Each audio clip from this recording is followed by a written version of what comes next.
ایک حدیث قدسی ہے جس نے یہ بات آپ کو سمجھائی کہ اس کا علاج کیا ہے۔ پروردگار عالم فرما رہا ہے کہ اے میرے بندے، ایک تیری خواہش ہے اور ایک میری خواہش ہے۔ اگر تو وہ چاہے گا جو تیری خواہش ہے اور اس کے پیچھے دوڑے گا، میں تجھے تھکا دوں گا اور آخر وہی ہوگا جو میری خواہش ہے۔ اور اگر تو میری خواہش پہ چلے گا تو میں تجھے وہ بھی دوں گا جو تیری خواہش ہے۔ تو اس کا اصول یہ ہوا کہ خواہشوں کا پورا کرنا یا نہ پورا کرنا یہ اللہ کے اختیار میں۔ اس کی وجہ یہ ہے، آپ کو اپنی کسی خواہش پہ بھی عمل پیرا ہونے کے لیے 3 بنیادی چیزیں چاہیے۔ ایک تو آپ کو اپنی زندگی چاہیے، اور آپ کی زندگی آپ کے اختیار میں اس نے کبھی نہیں رکھی۔ تو جو اتنے خسارے میں ہے کہ اس کے سانس اس کی ملکیت نہیں ہے، وہ اپنی خواہشوں کی تکمیل کیسے کر سکتا ہے؟ دوسری چیز وقت کی مہلت ہے۔ اس کی صحت خراب ہو جاتی ہے، کومے میں چلا جاتا ہے، فالج ہو جاتا ہے، ایکسیڈنٹ ہو جاتا ہے، کوئی جسم کے اعضاء ٹوٹ جاتے ہیں، کیسے خواہش پہ چلے گا؟ زلزلہ آ جاتا ہے، سراؤنڈنگ کے حالات تبدیل ہو جاتے ہیں، سیلاب آ جاتا ہے، خواہش پہ نہیں چل سکتا۔ قرآن نے اسی لیے انسان کے لیے یہ کہا کہ یہ خسارے میں رہنے والا ہے، گھاٹے میں رہتا ہے، ان چیزوں کو اون کرتا ہے جو چیزیں لمبی چلنے والی نہیں۔ آپ مکان بناتے ہیں، اس کے لیے پوری زندگی نوکری، کاروبار، ہیرا پھیری، رشوت، بددیانتی، سارے کام کرتے ہیں، تو مکان تو وہ آپ کا نہیں ہوتا۔ بچے جب آپ فوت ہوتے ہیں وہ کہتے ہیں جلدی کرو، ان کا جسم بدبو چھوڑ دے گا، دباؤ انہیں، جلدی اٹھاؤ جنازہ۔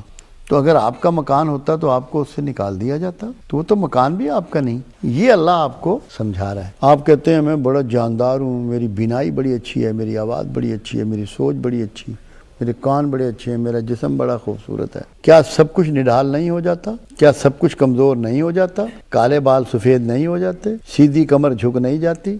تو جو اتنے خسارے میں ہیں، جب وہ ان ایبلٹیز پر اور اللہ کی دی ہوئی چیزوں پر بھروسہ کرتا ہے نا، تو وہ اللہ کو چیلنج کرتا ہے۔ اور اگر وہ یہ سمجھ لے کہ یہ سب اس کے دیے ہوئے انعامات ہیں، مجھے اس کی ماننی ہے، اپنی نہیں کروانی، اپنی خواہش کو اللہ پہ چھوڑ دے اور اللہ کی خواہش کو اپنا راستہ بنا لے، اللہ کمال مہربانی سے اس کو وہ بھی دے دے گا جو وہ دن میں سوچتا ہے۔ اور تھاٹس ایک ایسی چیز ہے کہ آپ کا اختیار اس پر نہیں ہے۔ اگر تقدیر کو سمجھنا ہو نا، ان تھاٹس کے آنے سے ہی سمجھ میں آئے گی۔ تقدیر وہ عمل ہے اللہ کا، وہ فعل اللہ ہے، جو چیزیں آپ نہیں چاہتے وہ بھی آپ کی طرف بھیج دیتا ہے اور آپ ان کو روک نہیں سکتے۔ جو چیز آپ تدبیروں سے ٹال سکتے ہیں وہ تقدیر نہیں ہوتی۔ تو یہاں اس میں بنیادی فلسفہ یہ ہے کہ آپ کو تقدیر کو بلیو کرنا پڑے گا اور اللہ کی مرضی پہ چلنا پڑے گا۔ اس کے لیے سب سے جو آسان راستہ ہے وہ ہمیں مثالی شخصیت ہے۔ قرآن کہتا ہے بشر مثلکم، رسول اللہ صلی اللہ علیہ وسلم کو ان کو بشر کی شکل میں تمہارے لیے ایک مثال بنا کر بھیجا گیا ہے۔ اگر آپ زندگی اتنی آسان کر لیں جیسے کہ رسول اللہ صلی اللہ علیہ وسلم کی زندگی آسان تھی، تو آپ کے دماغ میں یہ خیالات ہی آنے بند ہو جائیں گے، یہ تانے بانے ٹوٹ جائیں گے۔ آپ ان چیزوں کے بارے میں سوچتے ہیں۔ 2 ہی چیزیں ہیں جس نے ہمیں پریشان کر رکھا ہے، اور اللہ جب اپنے دوستوں کی بات کرتا ہے تو انہی دونوں چیزوں کی بات کرتا ہے۔ پروردگار عالم فرماتا ہے کہ جو میرے دوست ہیں، جو میرے پیار والے ہیں، ان میں حزن و ملال نہیں ہوگا۔ ملال گزرے ہوئے وقت پہ ہوتا ہے۔ آپ سوچتے ہیں یار اگر میرے بیٹے کے 3 نمبر اور آ جاتے تو اس کو MBBS میں داخلہ مل جاتا، اگر یہ ہوتا تو یہ ہوتا، 1 نمبر اور نکل آتا تو میرا 25 لاکھ کا پرائز بونڈ نکل۔ آپ اس چیز پہ ملول ہو رہے ہیں جو آپ کے ہاتھ سے نکل چکی ہے، اور مستقبل کے بارے میں پریشان ہوتے ہیں، خوف کا شکار ہوتے ہیں کہ یہ ہوگا تو کیا ہو جائے گا، یہ ہوگا تو کیا ہو جائے گا، ہوا ابھی کچھ بھی نہیں۔ تو جب آپ کا بھروسہ اللہ پر ہو جائے گا، توکل اللہ پر ہو جائے گا، گزرے ہوئے پر ملول نہیں ہوں گے، وہ مالک کی مرضی ہے۔ آنے وقت کے لیے پریشان نہیں ہوں گے، کیا پتہ دنیا میں کیا ہونے والا، آپ ہوں گے بھی یا نہیں ہوں گے۔ لوگوں نے کتنی پلاننگیں بنائی ہوتی ہیں، سونامی آ جاتا ہے سب ختم ہو جاتی ہیں، زلزلہ آ جاتا ہے سب ختم ہو جاتی ہیں، بڑی بڑی بلڈنگیں مسمار ہو جاتی ہیں، ساری پلاننگ دھری کی دھری رہ جاتی ہے۔ تو اگر ہمارا ایمان اس بات پہ ہو جائے کہ ہمیں اس پہ بھروسہ کرنا ہے جو اللہ کا پروگرام ہے، تو خواہشات خود دم توڑ دیتی ہیں، اور رسول اللہ کو ہم اپنے لیے نمونہ بنا لیں کہ کون سی دعا ہے۔ آپ دیکھیے کہ رسول اللہ نے دعائیں تعلیم فرمائی، بلکہ تمام انبیاء نے دعائیں تعلیم فرمائی۔ کوئی ایسی دعا ہے رسول اللہ کی جو انہوں نے تعلیم فرمائی ہو مال کے لیے، دنیاوی آسائشوں کے لیے، عافیت، مغفرت، صحت، سلامتی؟ تو اگر اس اسلوب کو آپ رسول اللہ صلی اللہ علیہ وسلم سے سیکھ لیں تو کوئی وجہ نہیں کہ آپ کی زندگی میں آسانیاں نہ آ جائیں، اور یہ خواہشیں خود ہی دم توڑ دیں گی۔ خواہش تو رہنی ہے، اگر خواہش نکل گئی تو موت ہو جائے گی۔ خواہشوں کے ختم ہو جانے کا نام ہی موت ہے، کوئی مردہ خواہش نہیں کرتا۔ زندگی میں خواہشیں رہنی ہیں، ان کو لمٹ کرنا ہے، محدود کرنا ہے، چھوٹا کرنا ہے، سکیڑنا ہے۔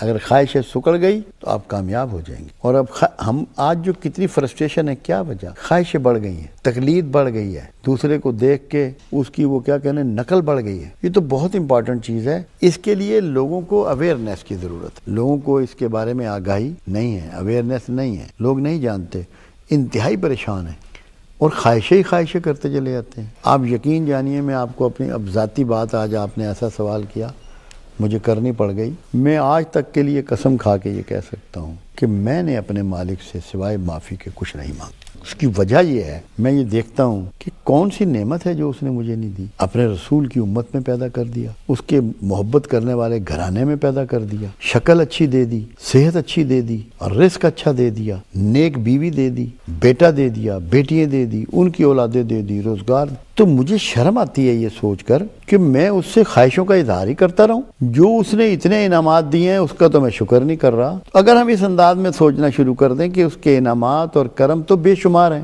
اس کا شکر تو پہلے ادا کر لیں، پھر فردر ڈیمانڈ کر لیں، تو ہم تو اس کا شکر ہی ادا نہیں کر رہے، ڈیمانڈ کس منہ سے کریں؟ تو ہمیں خواہشوں کو نکالنے کے لیے ضروری ہے کہ جو پہلے انعامات ہیں اس کا شکر ادا کریں۔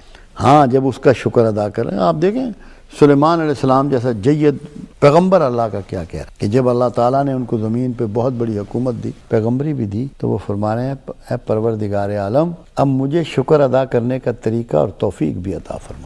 تو اگر آپ کو شکر ادا کرنے کا طریقہ اور توفیق مل جائے گی نا، اگلی خواہشیں جنم ہی نہیں لیں گی۔ یہ ہے وہ طریقہ کہ آپ کو یہ احساس ہو کہ میرے پاس تو اتنا اس کا دیا ہوا ہے، میں اور کیا مانگوں۔ وہ آپ ایک بات تھی نا، ایک اللہ کے ولی تھے تو ان کو ساری زندگی جوتے نصیب نہیں ہوئے، ننگے پاؤں پھرتے رہتے، چھالے پڑ جانے، کانٹے چبھ جانے۔ تو ایک دن گئے اور مسجد میں جا کے سجدہ ریز ہوئے، عصر کا وقت تھا کہ اے مالک اب تو میں بوڑھا ہو چلا ہوں، جوتے تو عطا کر دے، جوتے تو عطا کر دے۔ نماز پڑھ کے عصر کی باہر نکلے تو باہر ایک شخص بیٹھا ہوا تھا، اس کے گھٹنے تک پیر ہی نہیں تھے، جہاں تک ٹانگیں تھی کسی حادثے میں گئیں یا بیماری میں گئیں۔ تو دوڑ کے مسجد میں داخل ہوئے اور پھر سجدہ ریز ہوئے، تیرا احسان ہے کہ تو نے تو ٹانگیں سلامت رکھی۔ تو اگر شکر ہمارے سمجھ میں آ جائے اور ہم کرنا شروع کر دیں تو یہ خواہشوں سے نجات مل جائے گی۔